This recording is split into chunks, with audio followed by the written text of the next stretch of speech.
खबर कवर्धा से है, जहां पर सिटी कोतवाली अंतर्गत जिले के मुख्य बस स्टैंड में पुलिस ने अवैध अपराध सामग्री रोकथाम और यात्रियों की सुविधा व सुरक्षा के लिए पुलिस सहायता केंद्र बनाया। मगर सहायता केंद्र में ना कोई सिपाही बैठते हैं और ना ही विभाग का इस पुलिस सहायता केंद्र पर ध्यान जा रहा है। आसपास व्यवसाय करने वालों के सामान रखने मात्र के लिए काम ये आता है। वहीं लगातार बस स्टैंड में चोरी लूटपाट के मामले भी बढ़ रहे हैं। साथ ही अधिकारी इस विषय पर कुछ बोलने से अपना बचाव करते हैं।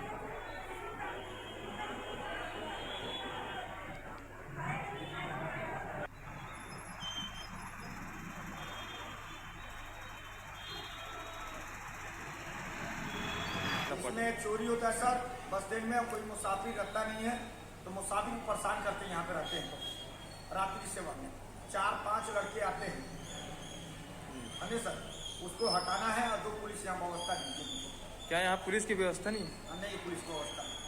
जो सहायता केंद्र खुला हुआ है कब से बंद है? वो कब से? वो खुला था, बंद हो गया, बांध दिए हम रस्सी से और ताला नहीं लगे। हाँ, 2 साल से, और नगर पालिका सफाई नहीं करते हैं।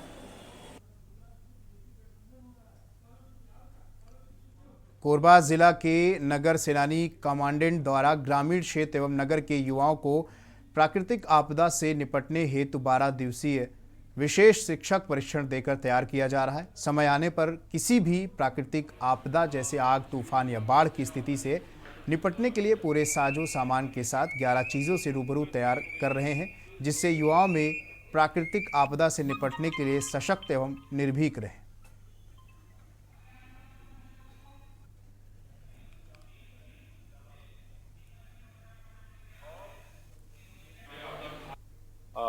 मार्च 2021 में भारत सरकार द्वारा एक स्कीम लॉन्च किया गया था, जिसमें देश के पूरे राज्यों में आपदा मित्र स्वयंसेवकों का गठन करने का चयन किया गया।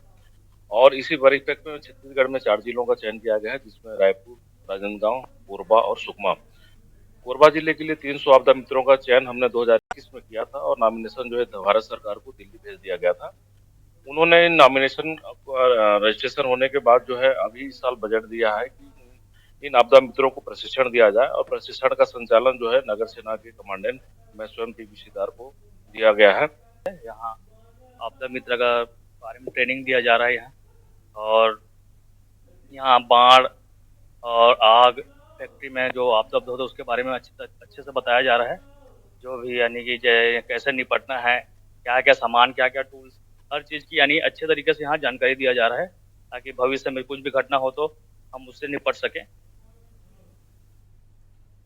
भिलाई से खबर है, जहां शहर के सबसे भीड़ भाड़ वाले सुपेला चौक पर आवागमन को लेकर हो रही दिक्कतों एवं त्योहारी सीजन को देखते हुए national highway authority of India के द्वारा प्रदेश कांग्रेस कमेटी के महासचिव अरुण सिंह सिसोदिया की पहल पर सुपेला चौक को आवागमन के लिए खोल दिया गया है। प्रदेश कांग्रेस कमेटी के महासचिव अरुण सिंह सिसोदिया ने national highway authority of India से चर्चा की थी कि सुपेला चौक बंद होने की वजह से काफ़ी दिक्कतें आती हैं और इसे आवागमन के लिए खोल दिया जाए, जिससे कि फ्लाईओवर निर्माण कंपनी और नेशनल हाईवे के अधिकारियों ने मौके पर पहुंचकर अरुण सिंह सिसोदिया के साथ जायजा भी लिया था।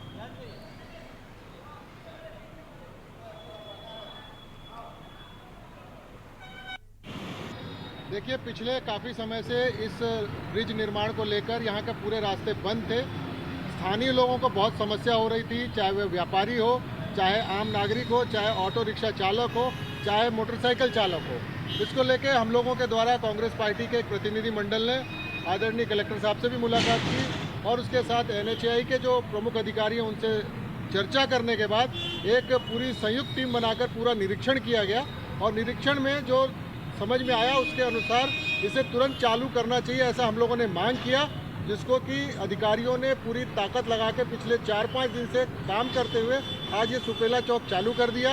और साथ ही साथ ब्रिज जो ऊपर बन रहा था उसको भी वन साइड ओपन करने का निर्णय लिया गया कि उसको खोल दिया जाए।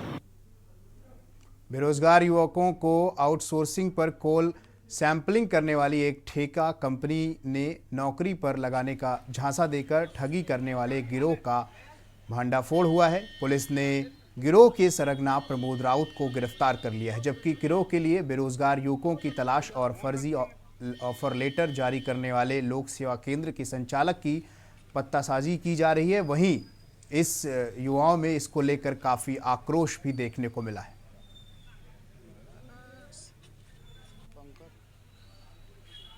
अभी का क्या मामला सामने है, कितने आरोपी पकड़े हैं? कोतवाली थाना के चौकी मानिकपुर, इसमें अपराध क्रमांक 881/22 आईपीसी की धारा 420, 419, 467, 68, 471 के तहत अपराध पंजीबद्ध किया गया। इसमें प्रार्थी दिनेश दास महंत है, रहने वाले भिलाई बाजार मानिकपुर थाना क्षेत्र के हैं। इनके द्वारा लिखित आवेदन जो दिया गया है उसके आधार पर एक व्यक्ति है प्रमोद राजकुमार राउत, ये फिलहाल यहाँ संजय नगर कोतवाली क्षेत्र में काफ़ी दिनों से किराए के मकान पर रहते हैं। उनका एक घर रायपुर में भी है, कुछ उसके परिवार के लोग रायपुर में भी रहते हैं। मूलतः रहने वाला एक गोंदिया महाराष्ट्र का है। ये काफ़ी दिनों से लगातार ये यहाँ के जो बेरोजगार युवक थे उनको लोक लुभावन वो देता था और उनको फर्जी तरीके से अपने झांसे पे लेता था और उनको ये बोलता था कि आपको उस कंपनियों में अलग अलग सुपरवाइज़र और सैम्पलर की नौकरी दी जाएगी और इसके एवज में उससे एक मोटी रकम ले लेता था। और इसके पश्चात कुछ दिनों पश्चात उसको एक फर्जी जाली जो नियुक्ति प्रमाण पत्र के साथ में उनको आईडी कार्ड भी मुहैया कराता था। खबर दुर्ग से है, जहां पुलिस ने इलेक्ट्रिसिटी बिल के नाम पर होने वाले नए फ्रॉड का खुलासा किया है। इस गिरोह को पुलिस ने झारखंड के जामताड़ा से तब पकड़ा जब दुर्ग पुलिस को प्रार्थी से बात की शिकायत मिली थी कि एक फर्जी ऐप के माध्यम से उसके साथ ठगी की गई है। वहीं गिरोह से जुड़े एक आरोपी को गिरफ्तार किया गया। 3 अन्य की तलाश पुलिस की तरफ से जारी है।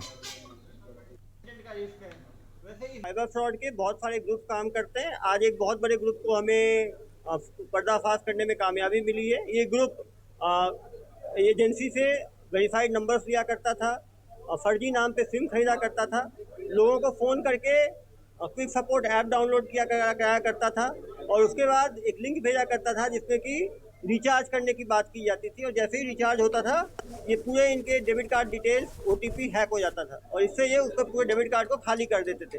पिछले 7 वर्षों में 150 लोगों के साथ इन्होंने ठगी की है। करीब 2.5 से 3 करोड़ की ठगी इन्होंने मानी है। वहीं कोरबा जिले के पाली ब्लॉक के मितनानियों को पिछले 3 माह से प्रोत्साहन राशि का भुगतान नहीं हुआ है। इसी से परेशान मितानिन सामुदायिक स्वास्थ्य केंद्र पौली के BMO डॉक्टर CL रात्रे के पास पहुंची और अपनी समस्याओं को लेकर लिखित ज्ञापन दिया। मितानिनों ने बताया कि प्रोत्साहन राशि जून से अगस्त तक का भुगतान नहीं हुआ है। कोरोना काल में भी ड्यूटी की राशि नहीं मिली।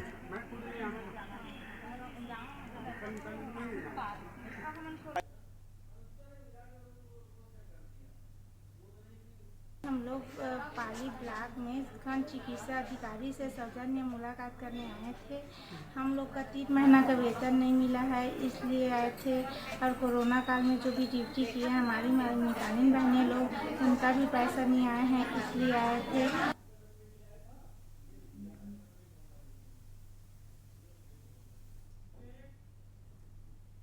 लौटेंगे इस छोटे से ब्रेक के बाद।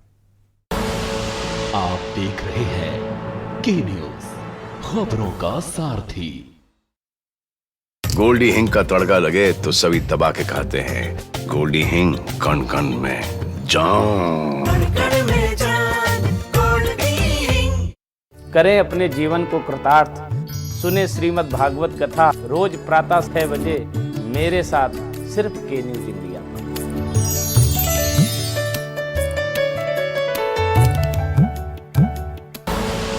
आप देख रहे हैं के न्यूज, खबरों का सारथी। ब्रेक के बाद खबर बलौदा बाजार से है, जहां कसडोल नगर में बालाजी ब्लड सेंटर वंदे मातरम परिवार के तत्वाधान में बजाज शोरूम के संचालक सुरेंद्र पांडे की अगुवाई में निःशुल्क रक्तदान शिविर रखा गया, जिसमें कसडोल नगर वासियों ने काफ़ी बढ़ चढ़कर हिस्सा लिया। दरअसल सूची सेल्स बजाज शोरूम के शानदार 16 वर्ष पूरे होने के उपलक्ष्य में रायपुर बालाजी ब्लड बैंक की टीम द्वारा निःशुल्क रक्तदान शिविर किया गया।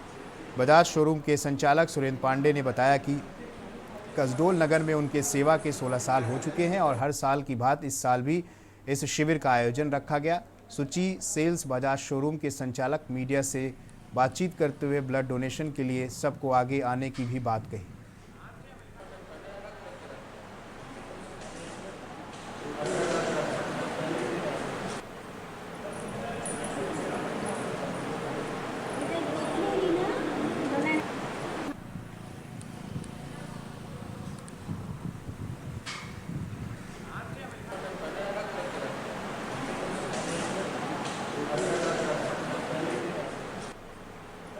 मैं इससे पहले 2-3 बार दे चुका हूँ और आज देने के बाद मुझे अच्छा भी लग रहा है और मुझे कोई परेशानी नहीं हो रहा है, क्योंकि अगर शरीर स्वस्थ है तो मेरे ख्याल से सबको ब्लड डोनेट करना चाहिए।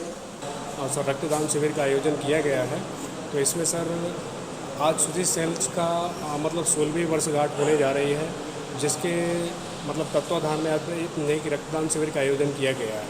तो इस रक्तदान में अभी तक कम से कम 20 लोग अभी दे चुके हैं, ब्लड डोनेशन कर चुके हैं।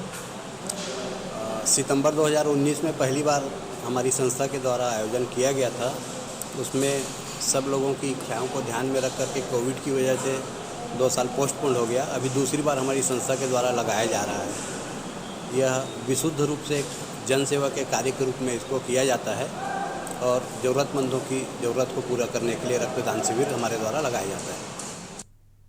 कोरबा में मुख्यमंत्री भूपेश बघेल ने पुलिसिंग व्यवस्था दुरुस्त करने के लिए निर्देश दिए हैं। आईजी बिलासपुर रतन लाल डांगी का निर्देश है कि पुलिस हर कोने में तैनात रहे और सभी जिलों के एसपी को अपने क्षेत्र में समय समय पर चेकिंग अभियान शुरू करना चाहिए, जिसको लेकर एसपी संतोष सिंह स्टाफ को निर्देश देने के बाद उसका पालन करने के लिए खुद चेकिंग पर निकले। और सीएसपी कोरबा योगेश साहू और एसडीओपी कटघोर ईश्वर द्विवेदी अपने क्षेत्र पर हर चप्पे चप्पे पर निगरानी रख रहे हैं। एसपी सहित समस्त थाना व चौकी प्रभारी अपनी गाड़ी से शहर के चौक चौराहों में घूमते नजर आए। 4 पहिया वाहनों से लेकर 2 पहिया वाहनों में सफर कर रहे हर व्यक्ति से उसकी पहचान पूछी गई। सबकी गाड़ी की पूरी छानबीन की गई। नशे में ड्राइव कर रहे लोगों पर अभियान के तहत कार्रवाई करते हुए उन्हें थाने ले जाया गया। साथ ही देर रात अनावश्यक तफरी कर रहे युवकों को भी फटकार लगाई गई। इस समय त्योहारों का सीजन आने वाला है, जिसको लेकर के हम लोग लगातार पेट्रोलिंग उसको बढ़ा रहे हैं, ताकि लोगों में जो असामाजिक तत्व है उनके प्रति जो अपराध वो लोग घटित करते हैं उसमें रोक लगाई जा सके।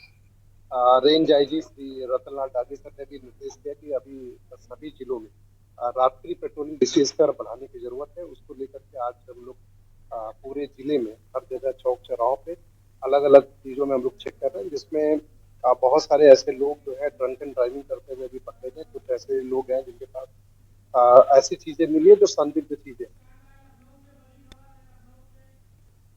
तो इस वक्त लखनऊ से बड़ी खबर आ